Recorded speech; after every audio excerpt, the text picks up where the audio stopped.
মৰমৰ ছাত্ৰ ছাত্ৰীসকল এম স্কয়াৰ চেনেললৈ তোমালোকক স্বাগতম জনাইছো। আমি ক্লাছ 9 অনুশীলনী R2 কোৱেশ্চন নম্বৰ 11 ৰ পৰা অংককেইটা সমাধান কৰিম। ভিডিঅটো ভাল লাগিলে চেনেলটো সাবস্ক্ৰাইব কৰি দিবা আৰু নিজৰ সহপাঠীৰ লগতো শেয়াৰ কৰিবা। বেল আইকনটো টিপি দিবা যাতে নতুন ভিডিঅ' যেতিয়া আপলোড হয় তোমালোকে নটিফিকেশন পাই যোৱা। সো আজি কোৱেশ্চন নম্বৰ 11 ত কি কৈছে, এটা আয়তৰ পৰিসীমা 120 সেমি আৰু দিক 40 সেমি হলে আয়তটোৰ কালি উলিওৱা। এটা আয়ত আছে, তাৰ কি দিয়া আছে, পৰিসীমা দিয়া আছে আৰু দিক দিয়া আছে, আমাৰ কালি উলিয়াব লাগে। সো পৰিসীমাৰ ফৰ্মুলা হল আয়তৰ কি 2 ইনটু দিক যোগ প্ৰস্থ। তাতে আমি এই পৰিসীমাটো আৰু দিক বহাই দিলে প্ৰস্থটো উলিয়াই যাব। সো আয়তৰ কালি কি দিক পূৰণ প্ৰস্থ। সো তাতে দিক আৰু প্ৰস্থটো বহাই দিম, ধুনীয়াকৈ আমাৰ এনসাৰটো ওলাই যাব। একেবাৰে সহজ এটা কোৱেশ্চন। সো আমি আৰম্ভ কৰোঁ। সো প্ৰথমত আমাৰ কি দিয়া আছে, আয়তৰ পৰিসীমা। আয়তৰ পৰিসীমা কিমান দিয়া আছে, 120 সেন্টিমিটাৰ। সো আয়তৰ পৰিসীমা মানে আমি কি জানো, 2 ইনটু দিক যোগ প্ৰস্থ is equal to 120। So 2 into দিক কিমান দিয়া আছে 40। সো ইয়াতে আমি 40 বহাই দিম প্লাস প্ৰস্থ is equal to 120. So 2 ইয়াৰ লগত কি হৈছে পূৰণ হৈ আছে। সো ইফালে গলে এটো কি হ'ব, হৰণ হ'ব। সো 40 প্লাস প্ৰস্থ is equal to 120 by 2। 120ক 2 দি কাটি দিলে কিমান বাৰ যাব, 60 বাৰ যাব। বা প্ৰস্থ is equal to কি হ'ব 60। 40 টো ইফালে প্লাস আছে, সো সমান চিহ্নৰ সেইফালে গলে কি হ'ব minus. So 60 minus 40 is equal to how much, 20 centimetre. আমি কি পাই গলো, প্ৰস্থ পাই গলো, দিকটো আমাৰ দিয়া আছে। এতে কি লাগে, আয়তটোৰ কালি। সো আয়তটোৰ কালি কি হ'ব, সো therefore আয়তটোৰ কালি সমান সমান দিক পূৰণ প্ৰস্থ। সো আয়তটোৰ কালি কি, দিক পূৰণ প্ৰস্থ। সো দিক আমাৰ বহাই দিও, 40 সেন্টিমিটাৰ আছে, প্ৰস্থ এই মাত্ৰ পালো 20 সেন্টিমিটাৰ। সো এই দুটা পূৰণ কৰিলে কিমান হ'ব, 4 দুগুণ 8 আৰু দুটা শূন্য। সো 800, যেহেতু দুটা সেন্টিমিটাৰ আছে, সেন্টিমিটাৰ পূৰণ সেন্টিমিটাৰ মানে সেন্টিমিটাৰ স্কয়াৰ। এইটো আমাৰ এনসাৰ। কোৱেশ্চন নম্বৰ 12 দিছে, কোঠা এটাৰ এখন বেৰৰ জোখ 4.5 মিটাৰ বাই 3.6 মিটাৰ আৰু 2 মিটাৰ বাই 1 মিটাৰ জোখৰ দুৱাৰৰ বাবে বেৰখনৰ কিছু ঠাই এৰি থোৱা আছে। ৰং লগাবৰ বাবে বেৰখনৰ কালিৰ জোখ উলিওৱা। যে এটা কোঠা আছে, তোমালোকৰ সুবিধাৰ বাবে মই এনেকৈ চিত্ৰটো আঁকি লৈছো। যে কোঠা ধৰি ললো এইটো এটা কোঠা, এই কোঠাটো কেনেকুৱা জোখৰ 4.5 মিটাৰ বাই 3.6 মিটাৰ। সো ধৰি ললো এইটো এইফালৰ জোখটো কিমান 4.5 মিটাৰ আৰু এইফালৰ জোখটো কিমান সে 3.6 মিটাৰ। কি কৈছে, আৰু 2 মিটাৰ বাই 1 মিটাৰ জোখৰ এটা দুৱাৰৰ বাবে বেৰখনৰ কিছু ঠাই এৰি থোৱা আছে। ধৰি ললো এইটো আমাৰ দুৱাৰ, কেনেকুৱা জোখৰ, এইফালে 2 মিটাৰ আৰু এইফালে 1 মিটাৰ। এই ঠাইখিনি কি কৰা হৈছে, দুৱাৰৰ বাবে কি কৰিছে, এৰি দিছে। এখানে এনেকৈ কালাৰ কৰি দিছো, এই ঠাইখিনি এৰি দিছে।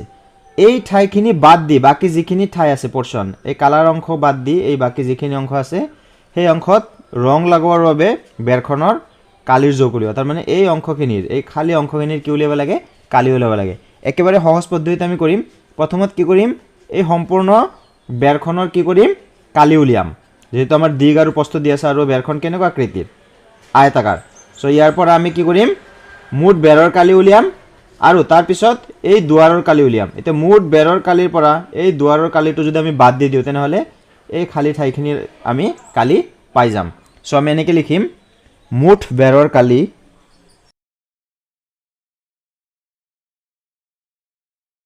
মুঠ বেৰৰ কালি কি হ'ব, যেহেতু এইটো আয়তাকাৰ, দিক পূৰণ প্ৰস্থ, দিক এইটো ডাঙৰ side So this is 4.5 into prosto hobo etu 3.6. So 4.5 aru 3.6 ami ki koribo lagibo etu di ami puron koribo lagibo.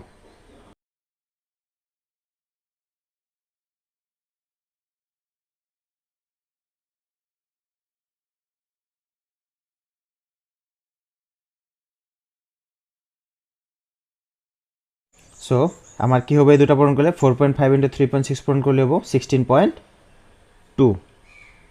So is equal to 16.2 আমার কি হবে দুটো মিটার, সো বর্গ মিটার বা মিটার স্কয়ার। এবার আমি উলিয়াম কি দুয়ার খনৰ কালি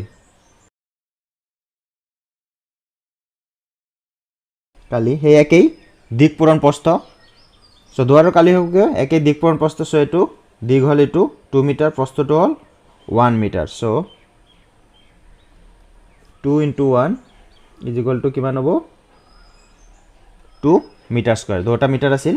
এতিয়া কি কৰিম আমি ৰং লগোৱাৰ বাবে বেৰখনৰ যোগ হ'ব এনেকৈ লিখিম। সো ৰং লগোৱাৰ বাবে বেৰখনৰ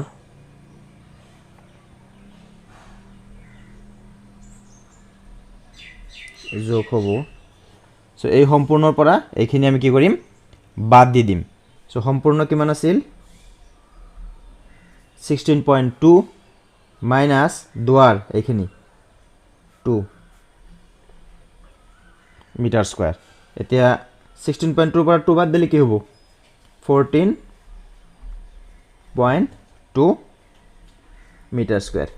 এই 14.2 মিটাৰ স্কয়াৰে হ'ব কি বেৰখনৰ ৰং লগাবৰ বাবে যিখিনি কালি লাগে সেইখিনি কালি। কোৱেশ্চন নম্বৰ 13 আছে এডাল তাৰেৰে 10 সেন্টিমিটাৰ বাহু বিশিষ্ট বৰ্গ এটি বনোৱা হ'ল। যদি তাৰ ডালেৰে এটা আয়ত বনোৱা হয় যাৰ দিক 12 সেন্টিমিটাৰ তেন্তে আয়তটোৰ প্ৰস্থ কিমান? কোনটো ক্ষেত্ৰকালি অধিক বৰ্গৰ নে আয়তৰ? ইয়াতে দুটা পোৰ্শন আছে অংকটোত। প্ৰথমত কি কৈছে এডাল তাৰ আছে, সেই তাৰেৰে কি কৰিছে 10 সেন্টিমিটাৰ কি কৰিছে বাহু বিশিষ্ট এটা বৰ্গ বনাইছে। সেই একেডাল তাৰেৰে কি কৰিছে আকৌ 12 সেন্টিমিটাৰ দিক থকা এটা কি বনাইছে আয়ত বনাইছে। তাৰ মানে আমি কি বুঝি পালো বৰ্গটোৰ পৰিসীমা আৰু আয়তটোৰ পৰিসীমা কি হ'ব সমান হ'ব। যেহেতু একেডাল তাৰেৰে বনোৱা হৈছে সেইকাৰণে বৰ্গটোৰ পৰিসীমা আৰু আয়তটোৰ পৰিসীমা সমান হ'ব। এইখিনি তথ্যৰ পৰা আমি কি কৰিম প্ৰস্থ উলিয়াই লম কাৰ আয়তটোৰ। সো এটা পোৰ্শন ওলাই গ'ল। নেক্সট কোনটো ক্ষেত্ৰ কালি অধিক, তেতিয়া আমাৰ কি কৰিব লাগিব সেই বৰ্গ যে আছিল বৰ্গটোৰো কালি উলিয়াব লাগিব আৰু আয়তটোৰো কালি উলিয়াব লাগিব আৰু আমাৰ চাব লাগিব কাৰ কালি অধিক। সো আমি এনেকৈ আৰম্ভ কৰিম। আমাৰ প্ৰশ্ন মতে দিয়া আছে কি according to the question আমাৰ আয়তটোৰ পৰিসীমা আৰু বৰ্গৰ পৰিসীমা কি সমান।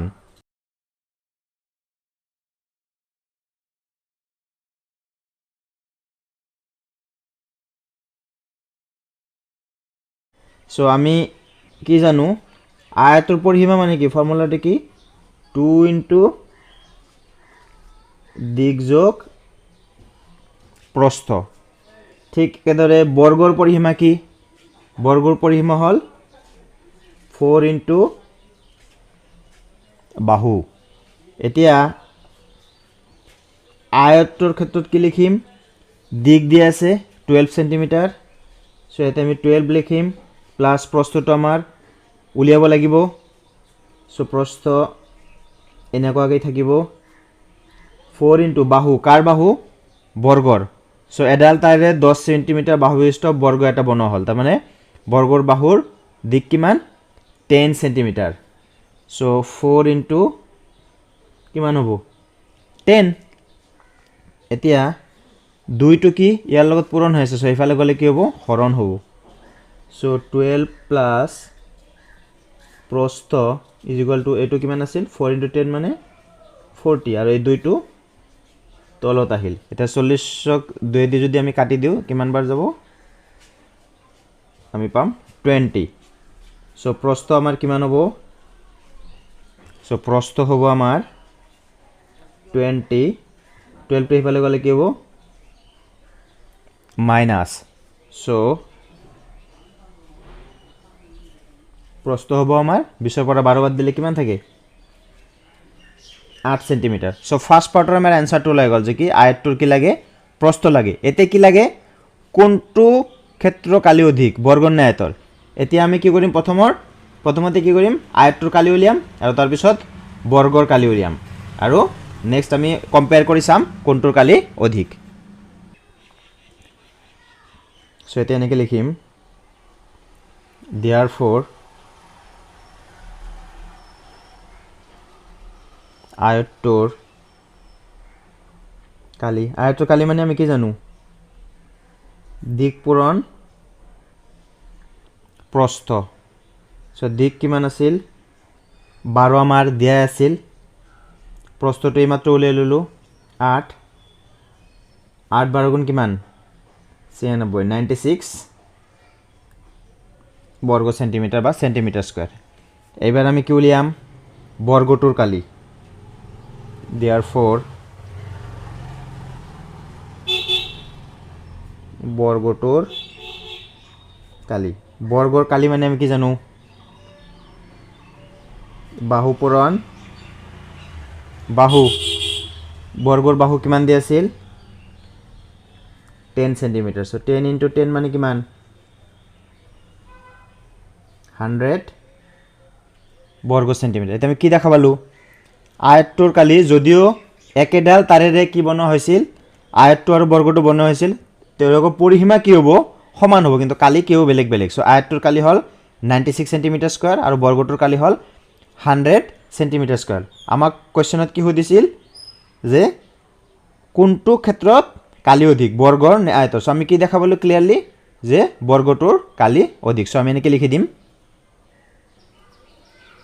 therefore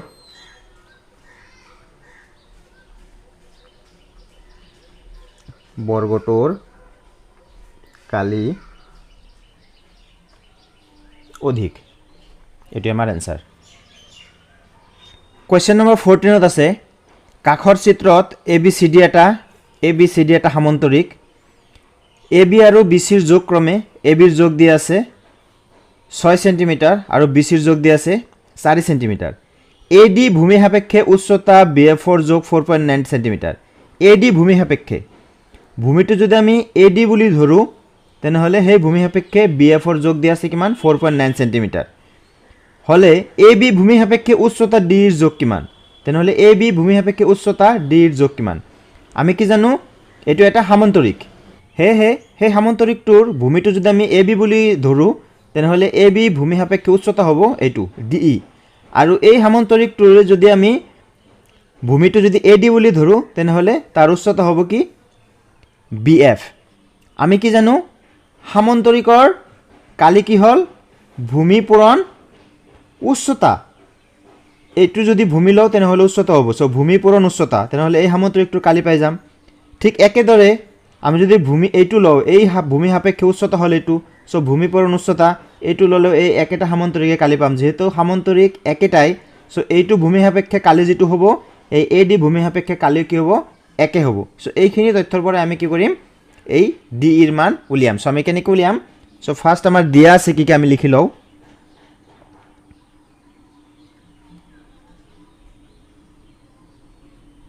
দিয়া আছে আমাৰ AB সমান 6 সেন্টিমিটাৰ BC সমান 4 সেন্টিমিটাৰ BF সমান 4.9 সেন্টিমিটাৰ DE আমাৰ উলিয়াব লাগে এতিয়া এনেকৈ লিখিম এতিয়া AD সমান BC এতিয়া AD সমান BC AD সমান BC কিয় লিখিব পাৰো যেটো কি সামান্তৰিকৰ বিপৰীত বাহু আমি কি জানো সামান্তৰিকৰ বিপৰীত বাহুবোৰ কি হয় সমান হয় সো এনেকৈ লিখি দিম ব্ৰেকেটত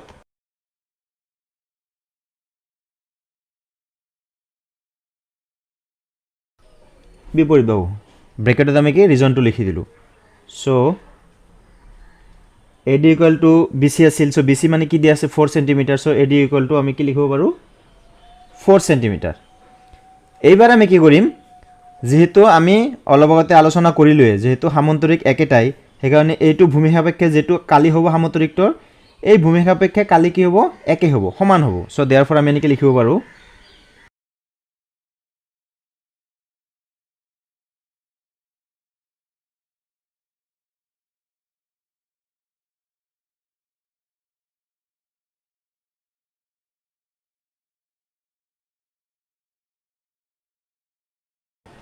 চ' AB ভূমি সাপেক্ষে ABCDৰ কালি সমান সমান AD ভূমি সাপেক্ষে ABCDৰ কালি এতিয়া AB ভূমি সাপেক্ষে ABCDৰ কালি কি হ'ব যেটো সামান্তৰিক কালি হ'ল ভূমি পূৰণ উচ্চতা ভূমি ইয়াতে কিমান AB পূৰণ উচ্চতা কি DE চ' AB পূৰণ DE is equal to AD ভূমি সাপেক্ষে ABCDৰ কালি AD টু ভূমি চ' ভূমি পূৰণ AD ভূমি পূৰণ উচ্চতা AD সাপেক্ষে উচ্চতা কি BF চ' AD পূৰণ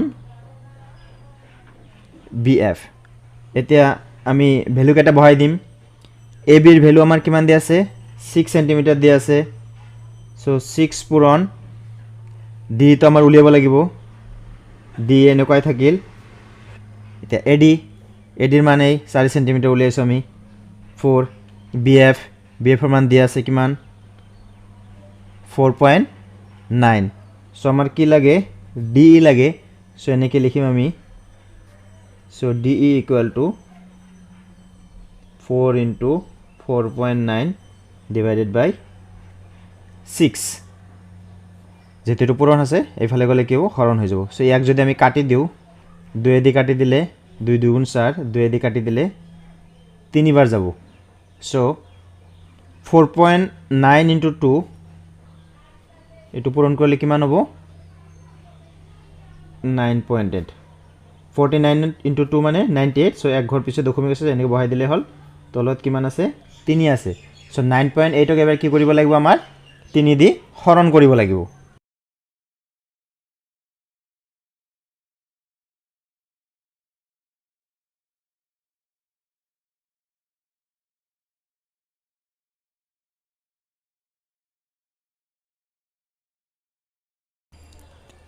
সো এটুক 9.8 ক 3 দি হৰণ কৰিলে আমি কি পালো 3.26 সেন্টিমিটার সো এটুই আমার অ্যানসার আমার ডি এর মান উলিয়াবলৈ দিছিল সো ডি এর মান কিমান ওলালে 3.26 সেন্টিমিটার মৰমৰ ছাত্ৰ ছাত্ৰীসকল ভিডিওটো ভাল লাগিলে চেনেলটো সাবস্ক্ৰাইব কৰিবা নিজৰ সহপাঠীৰ লগতো শ্বেয়াৰ কৰি দিবা